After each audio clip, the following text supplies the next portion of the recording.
Alright. The countdown to the new year has been a while ago, and now that we are almost a month into 2022, it is time to look back at the progress we've made so far with our New Year's resolutions. With February only a week away, how far did you come with your goals for 2022? If you gave up on your goals for the New Year's, you're not the only one. A study has shown that almost 2/3 of people abandon their New Year's resolutions within a month. If you are one of these people, or if you want to learn how to achieve your goals in a more efficient manner, keep watching. When I was thinking about videos for the new year, I instantly thought about videos that tell you what goals to strive for in the new year or what new habits you should implement in your life, but that doesn't tell you how to actually nail these goals or habits. They tell you what to do without telling you how to do it. And I realized there isn't really a guide on how to actually achieve your goals. That is why I'm going to share my personal methods on how I accomplish my goals. I am first going to talk about a couple of more frequent goals, and after that I'm going to share my ultimate system for achieving any goal out there. The system can be used for any goal you might have, so I would definitely recommend to try it. But first, let's get started with how I achieved 5 of my goals. Don't force me out of bed in your society. Don't push me down the road you've been down. Don't try to fix my head, it's just your anxiety. Don't hush me now, cause I just wanna shout.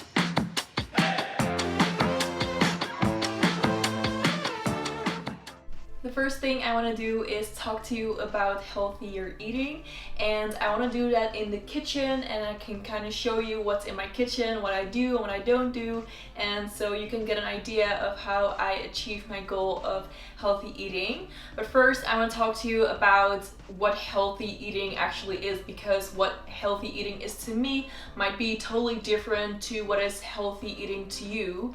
So for me, healthy eating is about nourishing my body, so eating a lot of veggies and fruits and making sure that my food is full of protein and stuff like that. And to do this, I kind of set up my kitchen in a way so that it will be made easier for me to stick to healthier eating in that way. So one of the things I do, and I've talked about this so many times, is planning my meals, because if I don't plan my meals, I don't know what to eat, and they'll end up thinking about it all day, like, what do I have to eat? I don't know what to eat. And then I'll end up choosing whatever is the easiest or the laziest or the most unhealthy, and it doesn't really work. So what I do is write down everything that I want to eat, so I make sure I get the right groceries, I don't throw any food out, and I know exactly what to eat, and so I don't have any stress during the day about what I have to eat.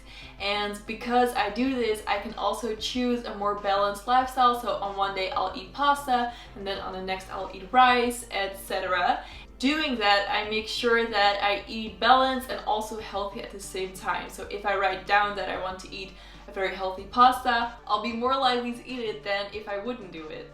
Another thing I do is try new recipes on a weekly basis. So I'll try a new recipe or two every week, and this ensures that cooking is a lot of fun because I keep trying new things, I try new combinations of foods, and it just makes it a lot more fun to eat healthy, because eating healthy doesn't have to be boring. Alright, I want to show you my pantry, because this is also key into eating more healthy. So as you can see all kinds of healthier food right inside. And this is my next advice, because if you see for example here the mangoes and you're looking for a snack, you see this first, so you're more likely to eat this instead of having a bag of chips. If I would put a bag of chips here, it would be gone within one day.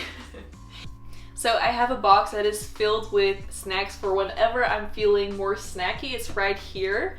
And the reason why I have a box that is dedicated to snacks and other yummy stuff is because I know that I do get snacky. I like eating good stuff, but I would rather eat like an oat bar that might be a little bit on the sugary side than eating a whole bag of chips in the evening, because I didn't allow myself to eat something that I craved.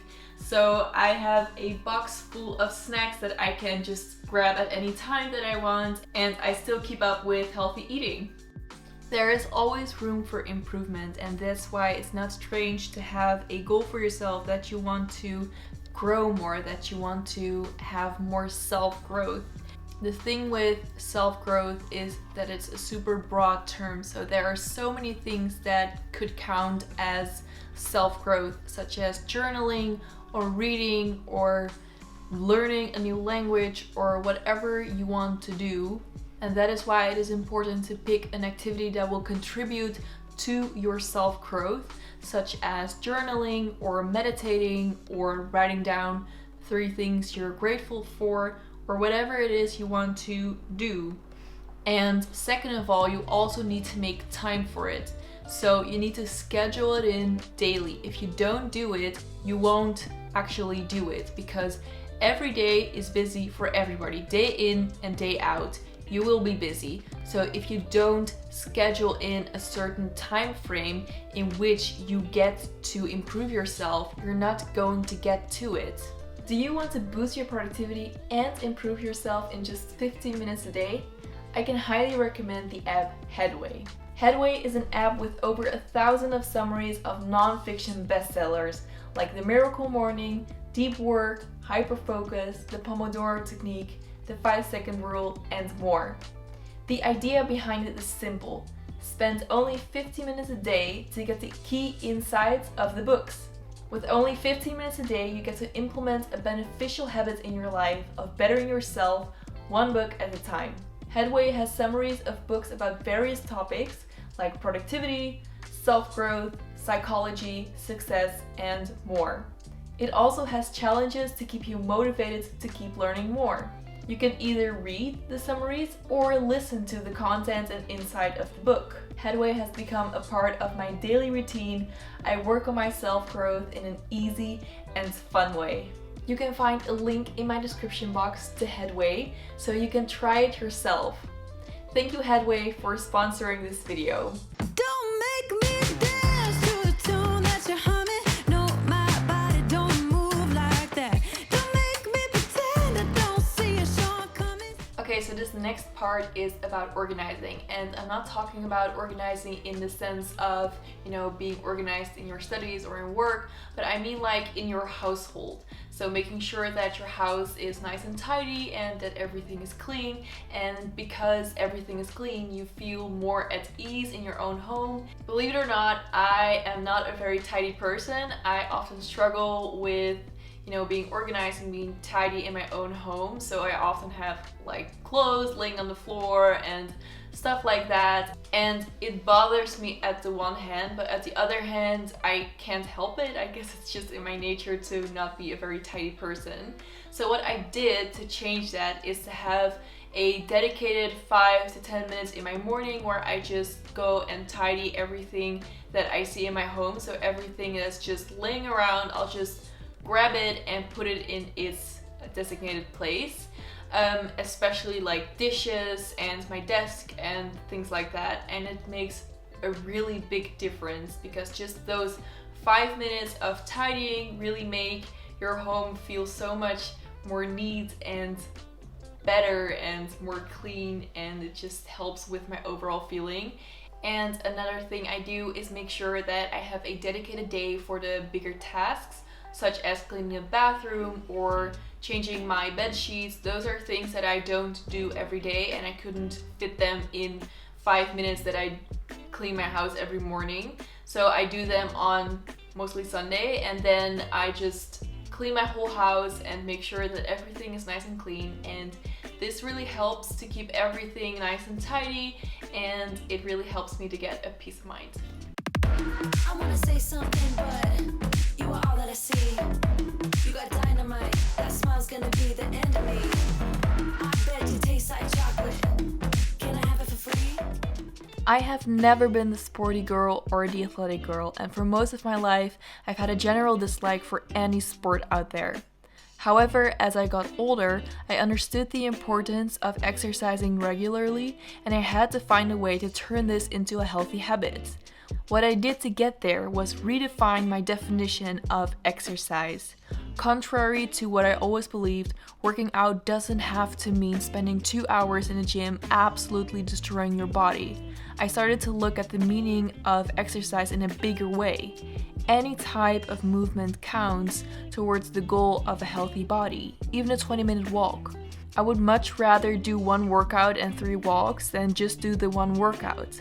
And this brings me to my second tip, which is that striving for consistency brings far better results than merely striving for doing hardcore workouts. You don't have to give it your all each time you go to the gym, and it is okay to be exhausted after 20 minutes and go home. The important thing to me is that I actually went and not necessarily that I did it perfectly. Besides, is life not so much better when you're not super sore the following day? You cut me loose and set me free. You make me win in every way. You showed me how to spread my wings. Yes, I'm the winner of the day. You cut me loose and set me free. You make me win in every way. One of your goals might be that you want to get better grades in school, or that you want to study more, or that you want to work on a side project, or that you want to get a promotion at work. All of these goals can be achieved by working very hard towards them, and to work very hard towards them, you have to put in the hours. So you have to focus for longer amounts of time than maybe you're used to. So to focus more, I want to talk to you about a couple of things that I have done and implemented in my daily routine to make sure that I am focused a lot more than I used to be. One thing that you could try if you're not used to focusing for a longer amount of time is try my focus plans.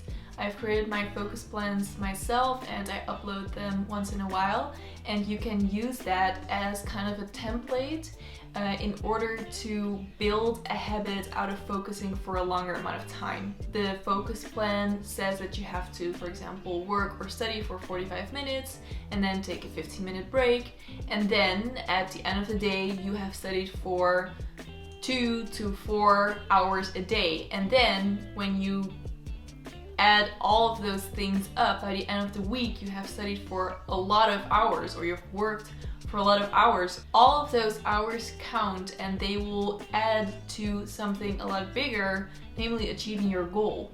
I will add a link in my description box so you can find them and you can download them, but you can also go to my Instagram page where I upload them in my stories and where you can find them back in my highlights. Another thing that has really helped me is to have dedicated hours in which I am working or studying. So for example, in the morning I know that the first hours of my day I am going to be studying here right at my desk, and those hours are crucial because I know that during those hours I will be studying no matter what. Even if I haven't done all the things that I want to do, at least I have done all of those hours, and all of those hours will add up at the end of the semester when my exams are right in the corner. So in the end you will get results by just having a couple of dedicated hours where you work or study. Another thing that has turned into a habit is to strive for progress instead of perfection. I'm kind of a perfectionist when it comes to school, and this isn't really the right mindset because I want to either do it the perfect way or I don't want to do it at all. And that is not really the way when you're trying to be a good student and trying to do multiple things at once, because I don't have endless time to be studying. I used to take notes and I tried to make them very pretty, or I just didn't care and I didn't do them at all. So that's not the right mindset. So right now I'm striving for progress instead of perfection. And when I'm studying, I'm trying to find the most efficient way to get results fast, like the results that I want, instead of trying to do everything perfectly and ending up being all stressed out because I don't have time to do everything that I want to do. Right now, I'm not spending my whole day behind my desk anymore because it's not necessary. I just choose the most efficient way to get stuff done. There is one more thing I would like to share with you, and because of this simple trick, I've already achieved like 45% of my goals for the new year already, because it's super easy and will make sure that you work on your goals on a daily basis so you achieve all of your goals super quickly. So what you're going to do is you're going to write down all of your goals for the new year, or your goals in general, and just make sure that you have a physical copy of your goals. And then what you're going to do is you're going to read them daily. So every day you're going to grab your list of goals and look at them. And you're going to ask yourself a very simple question. What can I do today to achieve this goal, or to get one step closer to achieving this goal? Okay, so let's say you have 3 goals for the new year. You want to exercise 3 times a week, you want to eat healthier, and you also want to get better grades. So in the morning when you grab your list of goals, you ask yourself the same question for all of the 3 goals. What can I do today to achieve this goal, or to get one step closer to achieving this goal? So for the first goal, you might say, okay, I want to exercise 3 times a week. What can I do today? Today I could go for a workout. Or you can say, okay, today I have a rest day, tomorrow I'm going to work out, but today I'm going to make a plan for that workout tomorrow. For goal number 2, you ask yourself the same question again. What can I do today to achieve this goal, or to get one step closer to this goal? Well, today you could make a meal plan so you know what you're going to eat all day, and you're going to make sure that you eat vegetables and fruits with every meal, so you make sure that you have all the nutrition that you need during the day. For your third goal, you want to get better grades in school, and you're going to ask yourself the question, what can I do today to achieve this goal, or to get one step closer to achieving this goal? Well, today you could do a 2-hour study session in which you're going to revise all the study material that you've seen this week, so you get one step closer to getting the better grades that you want. Now, why does this work so well? Because of having this super vague idea/goal that you want to achieve somewhere in the future, you make it into an actionable item that you can actually do today. Because you're doing stuff for your goal every day, the results add up very fast and you can achieve your goal, and you also can easily turn your goal into a habit that you can do every day and that you can implement in your life. I hope you enjoyed this video. If you did, make sure to give it a thumbs up and subscribe to my channel for more videos about productivity and lifestyle. I'll see you in my next video. Bye!